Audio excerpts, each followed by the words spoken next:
The first thing I ever knew about my neighbor was the way he breathed.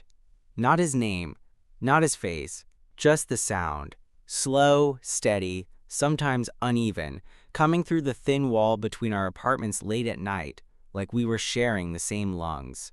5 years living door to door, and somehow that was the closest we'd ever gotten. We moved in the same summer. Same beige hallway. Same scratched door frames. Same faint smell of old carpet that never quite went away. I took 4B. He took 4A.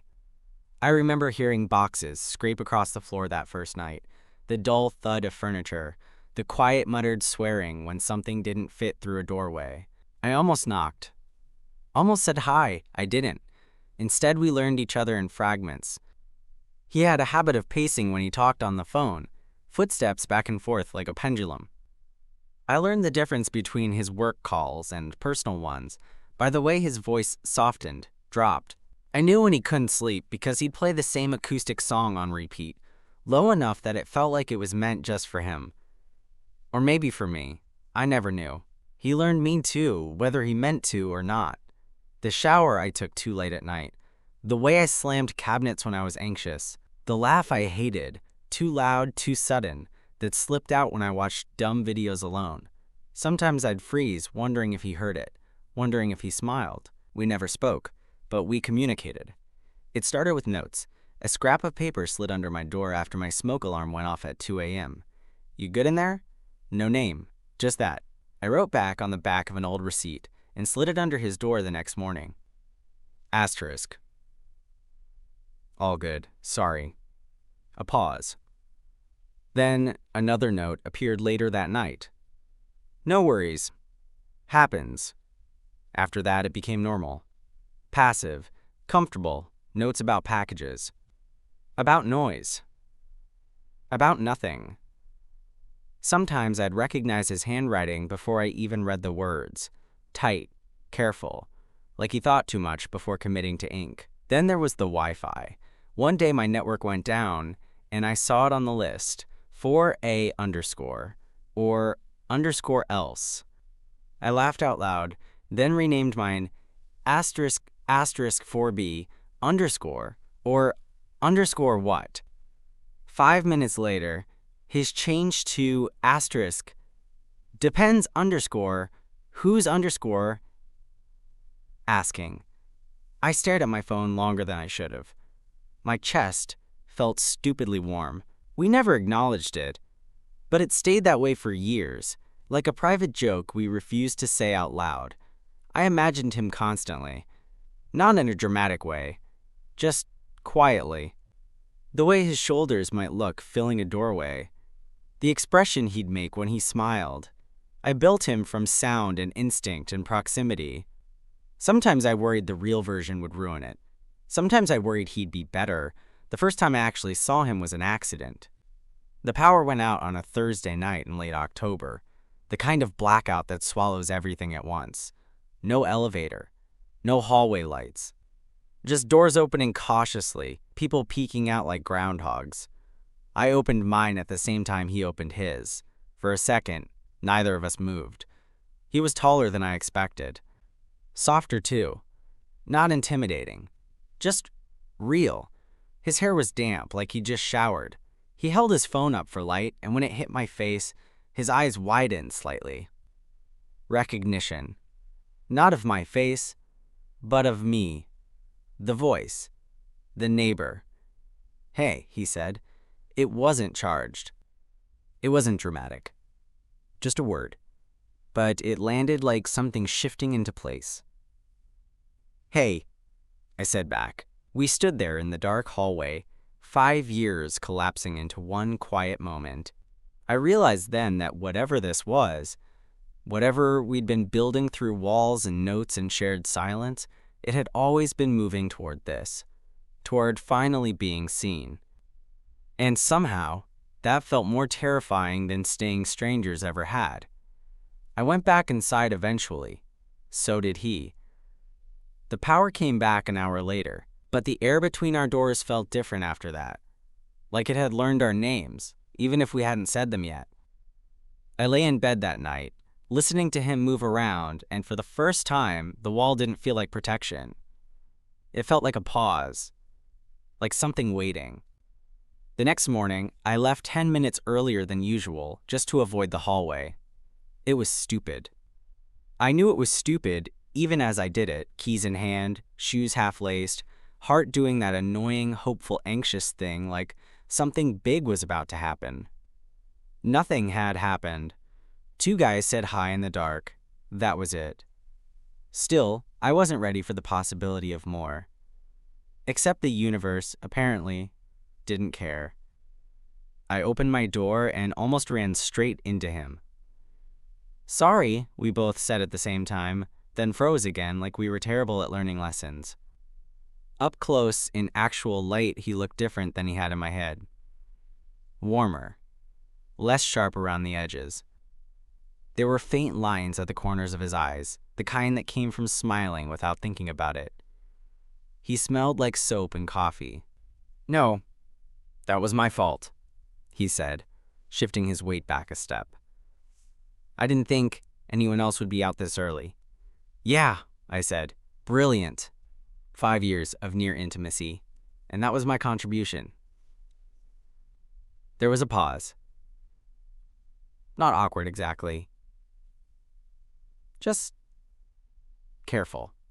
I'm Caleb, he said finally, like he was offering me something fragile. Elliot.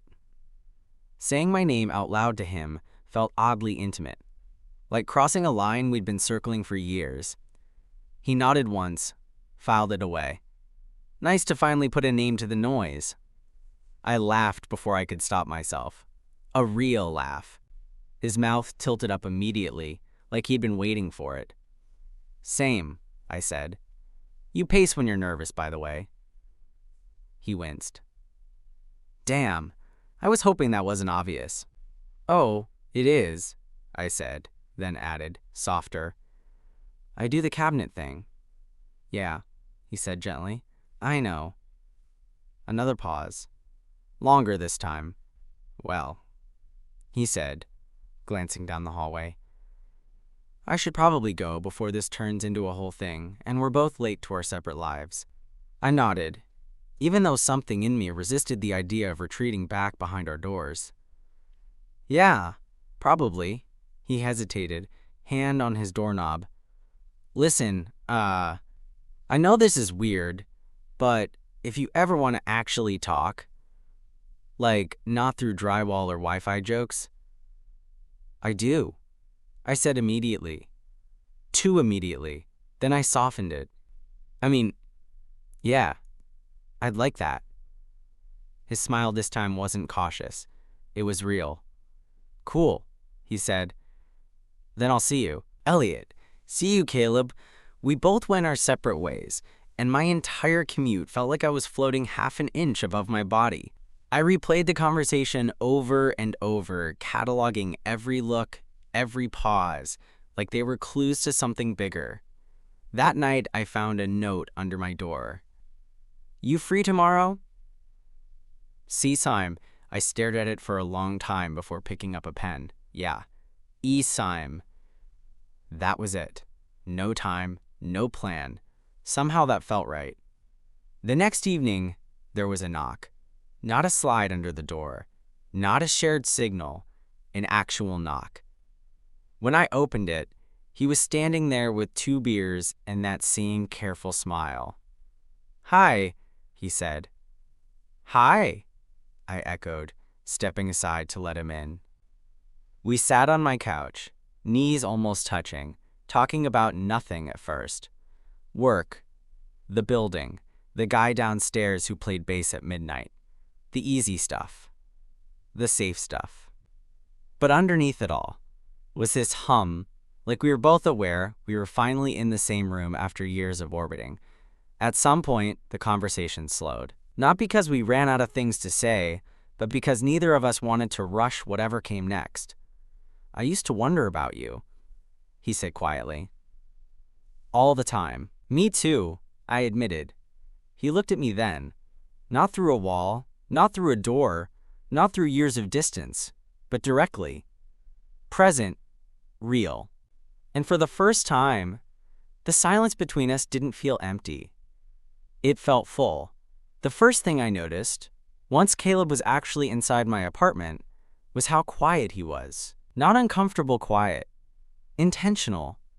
Like he didn't want to disturb the version of me he'd only ever known through sound. He sat with his beer resting between his palms, elbows on his knees, listening more than he talked. Every now and then, his gaze drifted around the room, landing on details I'd never considered revealing.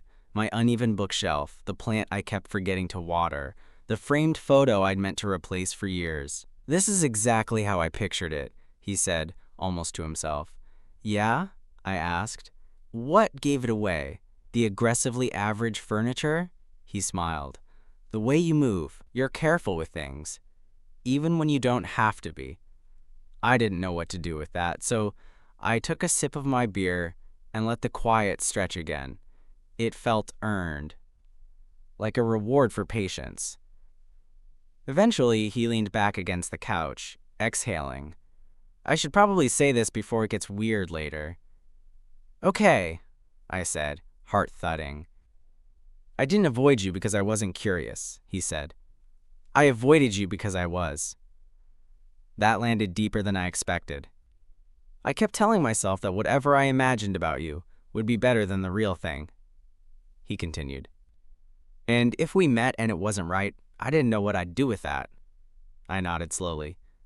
"Yeah, same." He glanced over, surprised. "Really? Really?" I said. "I think I liked the idea that you couldn't disappoint me if you stayed theoretical." He laughed softly. Not mocking. Relieved. "Well," he said, lifting his beer slightly, "congrats to us. You're very real." "So are you," I said.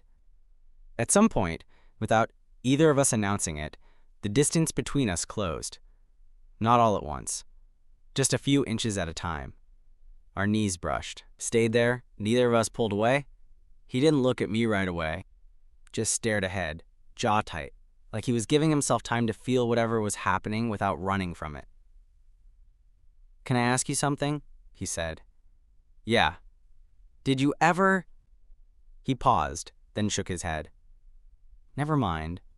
"No," I said gently. "Ask." He turned then, eyes steady. "Did you ever think about what it would be like if we met?" The honesty of it made my throat tighten. "All the time," I admitted. "Usually at night. Usually when I couldn't sleep." His expression softened in a way that felt dangerously intimate. "Me too." The silence that followed wasn't empty. It was thick with shared imagination finally catching up to reality.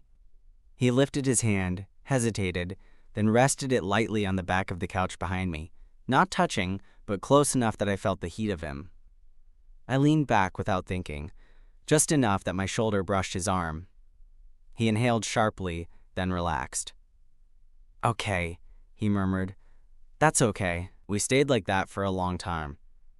No rush, no big move, just two people letting years of almost settle into something solid. Eventually, the conversation drifted again. Childhood, past relationships, the ways we both learned to be quiet when things felt uncertain. The more he talked, the more familiar he became. Not like a stranger becoming known, but like someone remembered. When he finally stood to leave, it surprised both of us. "I don't want to overdo tonight," he said. "I want there to be a next one." I stood too, suddenly aware of how close he was again. "Yeah, I want that too." At the door he hesitated, fingers flexing once at his side. "This was good," he said. "Better than I hoped." "Same," I replied. For a second, I thought he might kiss me. The space felt charged enough for it. Instead, he reached out and squeezed my hand. Warm, grounding, unmistakably real. "Good night, Elliot." "Good night, Caleb." When the door closed behind him, the apartment felt different. Not emptier, just changed. Like something fundamental had shifted, quietly, without asking permission. I sat back down on the couch. and let the feeling settle. The years of imagining hadn't been wasted. They'd been a prelude. And now, finally, the wall between us was just a wall again. Not a boundary, just something we no longer needed. I didn't sleep much that night. Not because I was wired or anxious, exactly. More like my body didn't know how to go back to the old quiet. Every sound felt louder now, more specific. I heard him moving in 4A, the soft thud of footsteps, the brief rush of water in his sink. At one point, I wondered if he was lying awake too, staring at the ceiling, replaying the same moments from my couch. At some point, close to dawn, my phone buzzed. "You up?" "See." I stared at the screen, then typed back before I could overthink it. Yeah. There was a pause, long enough to make me wonder if I'd imagined the message. Then, "I can hear you pacing." I smiled into my pillow, then stopped, realizing he was right. My foot was bouncing against the floor. "You caught me," I typed. "Guess we're even." A few minutes later, there was a soft knock on my door. Not hesitant, just careful. I opened it to find him standing there, barefoot, hoodie thrown on over a t-shirt, hair rumpled in a way that made my chest tighten. He looked less guarded like this, less composed, more honest. "I didn't want to be weird," he said quietly, "but I also didn't want to lie awake pretending I wasn't thinking about you." "Yeah," I said. "Same." He stepped inside without asking this time. It felt natural. Earned. We didn't sit on the couch. We stood there for a moment, close enough that I could feel the heat from him. He looked at me like he was double-checking something he already knew. "I'm not great at this," he said. "At what?" "At going slow," he admitted. "But I want to do this right." The word "saking sant" landed between us, fragile and promising all at once. I nodded. "Me too." He reached out, not to pull me in, not to rush, but to rest his hand lightly against my side, fingers splayed, giving me every chance to move away. I didn't. I leaned into the touch instead, letting my hands settle at his waist. The kiss, when it came, was gentle, almost tentative, like we were both relearning how to trust our instincts. His mouth was warm, unhurried, fitting against mine like something long delayed rather than new. We broke apart slowly, foreheads touching. "Okay," he whispered. "That feels right." "It does." I agreed, breath uneven but steady. We ended up sitting on the floor, backs against the couch, talking in low voices about things we'd never said out loud, missed chances, old fears, the strange intimacy of knowing someone without ever seeing them. He told me he'd almost moved out 2 years ago, afraid he was stuck waiting for something that didn't exist. "I'm glad you stayed," I said. "Me too," he replied. "Especially now." When the sky outside began to lighten, he finally stood, offering me his hand. I took it without hesitation. "I should go before we both pretend it's not morning," he said. At the door, he paused. Not uncertain, just deliberate. "Tomorrow?" he asked. "Tomorrow," I said. After he left, I stood alone in the quiet apartment, feeling the shift settle deep in my chest.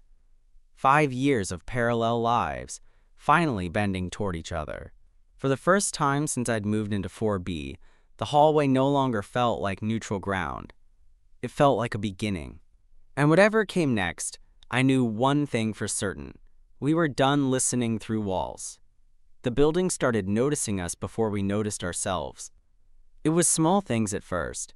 The way our doors opened closer together in the mornings. The way we'd pause in the hallway like we were checking for something we already knew would be there. I stopped leaving early. He stopped pretending he wasn't listening. We didn't label anything. We didn't rush it. What we did instead was share space. It started with coffee. One mug at his place, one at mine, rotating without discussion like gravity decided it. I learned he took his too strong and forgot to eat breakfast. He learned I stirred absent-mindedly when I was thinking too hard. Sometimes we talked. Sometimes we didn't. Silence had always been our first language. One evening, it rained hard enough that the windows rattled. He showed up at my door with takeout containers balanced in one arm, hair damp from the dash across the hallway. "Your side smells like rain," he said, stepping inside. "Mine smells like old carpet." "Accurate," I replied. We ate on the floor, backs against the couch again. It felt intentional this time, like we were honoring where everything had shifted. Halfway through, he nudged my knee with his. "You okay?" he asked. "Yeah," I said, and meant, "This feels safe." He nodded like he understood the translation. Later, we lay on opposite ends of the couch, feet tangled loosely. The TV was on, but neither of us was watching it. He traced idle shapes on my ankle with his thumb, not testing, just existing. I closed my eyes and let the sensation settle, anchoring me to the present. "I used to think intimacy had to be loud," he said suddenly. "Big gestures, big moments." "And now?" I asked. "And now I think it's this," he said, thumb circling once more. "Being allowed to stay." That stayed with me. The first time we crossed apartments overnight, it wasn't planned. A movie ran late. The rain came back. He fell asleep against my shoulder like he'd done it 100 times. I didn't move. I didn't need to. Morning came quietly. I woke to him watching me, propped on one elbow, expression soft and unguarded. "Hey," I murmured. "Hey," he said. "You snore a little," I groaned. I was hoping that was just a wall thing. He smiled and brushed his knuckles lightly along my cheek. "It's kind of comforting." We didn't kiss then. We didn't have to. The closeness was already there, steady and undeniable. When he left later that morning, he didn't say goodbye like it was temporary. He said it like he'd be back. Like this was something we were building, brick by brick, moment by moment. I stood in my doorway after he disappeared into 4A, listening to the familiar sounds again. Footsteps, drawers, life unfolding. Only now, they weren't distant. They were part of mine. And the wall between us? It finally felt like nothing more than a formality. The first argument we ever had was about shoes. Not in a dramatic, relationship-defining way. Just a quiet disagreement that caught us both off guard because it meant we'd crossed into something real enough to rub the wrong way. He left his sneakers by my door. Again. Right where I tripped over them every morning. I stared at them longer than necessary before picking them up and setting them neatly against the wall. I didn't say anything that night, or the next morning. But the third time, something in me tightened. "Hey," I said casually, too casually, as he shrugged off his jacket. "Can you not leave your shoes there?" He blinked. "Oh, yeah, sorry. I didn't even notice." "I know," I said, then immediately wished I'd stopped there. That's kind of the problem. The air shifted. Not sharply, just enough to notice. He studied my face, not defensive, just thoughtful. "You okay?" I hesitated, then nodded. "Yeah. My place has always been controlled. I don't like feeling crowded." He nodded slowly. "Okay, thanks for telling me." That was it. No spiral, no tension lingering in the walls, just an adjustment. But afterward, when he kissed my temple before heading back to 4A, it felt heavier than usual, like trust settling into its proper weight. A week later, he handed me a spare key. "Not a big thing," he said quickly, like he was afraid the moment might inflate if he let it. "Just in case." I turned it over in my palm. Metal, cool and solid. "Yeah," I said. "In case." Having access to each other's space changed things in subtle ways. I watered his plants when he forgot. He fixed the loose cabinet hinge I'd ignored for years. Sometimes we weren't even together. We just moved through each other's lives like it was normal, like it had always been this way. One night, after a long day that left me hollowed out and quiet, I found him sitting on my couch without asking, lights low, music barely there. He didn't ask what was wrong, just opened his arms. I went to him without thinking. We stayed like that for a while, No words. Just breathing synced again, like the early days when sound was all we had. "I don't need you to be easy," he said eventually. "I just need you to be honest." I nodded against his chest. "I'm trying." "I can tell," he said softly. Later, lying in bed together for the first time, not rushed, not uncertain, I watched the ceiling while he traced slow lines along my arm, grounding, present. There was no rush to define anything, no need to name what we were becoming. "I used to think 5 years was a long time to wait," I said quietly. He turned his head toward me. "And now? And now I think maybe we were just arriving." He smiled into the dark, pressed a kiss to my shoulder, and pulled me closer. Not like he was claiming me, but like he was choosing me. The building settled around us, familiar and unchanged. Same walls, same hallway, same doors. But inside, everything felt aligned. Not perfect, just honest. And for the first time, the future didn't feel like something I had to brace for. It felt like something I could step into, barefoot, unguarded, and exactly where I was meant to be. The first time someone assumed we were a couple, it happened in the elevator. It was a Saturday morning, quiet building, half asleep, kind of quiet. Caleb had stayed over, and we were heading out for coffee, him tying his jacket, me still deciding if I needed another layer. We stepped into the elevator together, shoulders brushing, comfortable in that wordless way we'd built. An older woman from 3C got in with us. She smiled, warm and curious. "You two moving out together?" she asked, casual as anything. We both froze, not because it felt wrong, because it felt sudden. Like someone had said something out loud that we were still holding carefully between us. Caleb glanced at me first. Not to check for permission exactly, more like he wanted to make sure we were standing on the same ground. I nodded, barely perceptible. He smiled at her. "Not yet." The word, "yet," echoed longer than the elevator ride. After she got off, neither of us spoke right away. The doors slid closed. The hum resumed. "That didn't freak you out, did it?" he asked gently. "No," I said. Then, honest and quieter, "It surprised me." "Yeah," he said. "Me too." Outside, the air was crisp, clean. We walked in sync without trying. "I've been thinking," he said after a block or two, "about what happens next." I felt that familiar tightening. Not fear, exactly. Awareness. "And?" I asked. "And I don't want to rush you," he said, "but I don't want to stay halfway either." I stopped walking. He did too. "I don't feel halfway," I said. "I just move carefully." He smiled, fond. "I know. I like that about you." We ended up sitting on a bench with our coffee, watching people pass like we weren't in a hurry to be anywhere else. He reached for my hand openly this time. No walls, no thresholds, just daylight and choice. "I don't need promises," he said. "I just want direction." I squeezed his fingers. "Then let's keep choosing each other, out loud, in small ways, and see where that takes us." His smile then wasn't soft or cautious. It was steady.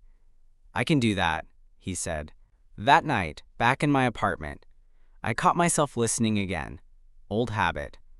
Only this time, the sounds from 4A didn't feel separate. They felt connected, like an extension of my own space.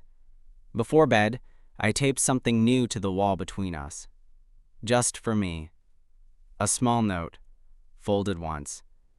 "We didn't miss each other," it read. We waited. I lay down, breathing in the quiet, knowing he was right there. No longer an idea, no longer a voice through drywall, just someone choosing me, and someone I was ready to choose back. We told the building before we told anyone else. Not officially, not with announcements, just by existing differently. Our doors stopped closing all the way. Shoes migrated naturally to one side of the hallway. Someone, probably 2D, left a note on the bulletin board reminding **neighbors** to clean the lint trap. Caleb circled it and wrote asterisk, Elliot always does. I added a question mark. He added a smiley face. It felt ridiculous and perfect. The first time I stayed the night in 4A without going back for anything, I noticed how his place had absorbed me. My toothbrush beside his. My hoodie folded over the chair. A plant I didn't recognize thriving on the windowsill because, apparently, I'd been watering it for weeks without noticing. You live here now, he said lightly, watching me clock it all. I still pay rent in 4B, I replied. He shrugged. Details. We didn't merge lives all at once. We layered them. Grocery lists with different handwriting. Calendar reminders that overlapped. Mornings where we woke up tangled and laughed at the shape we'd made, like we were surprised by ourselves every time. One night, months in, we sat on the floor of the hallway between our apartments, backs against opposite walls, doors open. The building hummed the way it always had. Pipes. Elevators. Someone laughing 2 floors down. This is where it started, I said. This is where it waited, he corrected. I let that settle. It felt accurate. We argued sometimes. We apologized. We learned the difference between needing space and needing reassurance. He learned that my silence wasn't absence. I learned that his directness wasn't pressure. It was care. The day we decided to end the leases and find one place together wasn't dramatic. It was a Tuesday. We were eating leftovers. I said we could, and he said we should, and that was enough. On moving day, I stood in the hallway one last time, keys heavy in my hand. 5 years of listening, guessing, waiting. You ready? He asked from the stairwell. I looked at the doors, 4A and 4B, so ordinary they could have been anywhere. Then I turned to him. Yeah, I said, I am. Our new place had thicker walls, bigger windows, a hallway that belonged to us. The first night, as we lay in bed, the quiet felt different, not empty, not distant, chosen. I can't hear anything, I said softly. He smiled in the dark. You don't need to, I breathed him in. The present, uncomplicated weight of him. The future, unafraid. We didn't miss each other. We didn't arrive late. We met exactly when we were ready to stop listening from the other side and start living in the same room.